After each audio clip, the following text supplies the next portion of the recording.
On Monday afternoon, the gates of Columbia University became the backdrop to an intense scene. A group of protesters circled around, their chants filling the air. "Long live the intifada" echoed as drums banged and voices rose in unison. But what sparked this heated protest? The latest controversy surrounding the university's response to the Trump administration's demands. The root of the unrest can be traced back to the university's decision to comply with a series of policy changes requested by the federal government. These changes included overhauling the school's protest rules, revising its approach to Middle Eastern studies, and enforcing a new definition of antisemitism.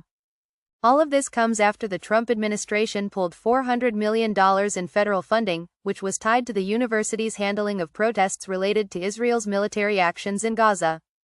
Professor Riza L. Leibowitz of Cornell University spoke out, framing Columbia's situation as part of a larger struggle.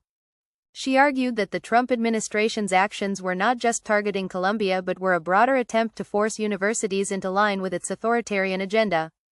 And it wasn't just about funding. Activists highlighted concerns over academic freedom and the safety of international students. But here's where it gets even more complicated. Protests outside the university's gates weren't just about the changes in policy. Activists also called on students and faculty to skip class and work in a show of solidarity. Some even wore masks as a form of protest against the new regulations that banned masks during protests. As the protest continued, the tension was palpable. Meanwhile, the Trump administration's influence loomed large. U.S. Education Secretary Linda McMahon praised Columbia's actions as a step in the right direction, signaling that the university might soon regain some of the lost funding.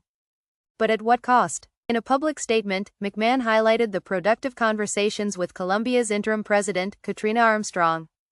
Armstrong's announcement to revamp the Middle Eastern Studies Department and enforce stricter protest rules made it clear that the university was aligning itself with federal demands. The new measures are part of a broader push for intellectual diversity, which some critics see as a response to external pressure rather than a commitment to academic freedom. This ongoing clash between university autonomy and government influence raises significant questions about the role of higher education in society. Is it simply a place for knowledge, or is it a battleground for political control? And at what point do the interests of students, faculty, and the broader academic community get overshadowed by the pressures of federal power? As tensions mount, one thing is clear: Columbia University is now at the center of a much larger debate.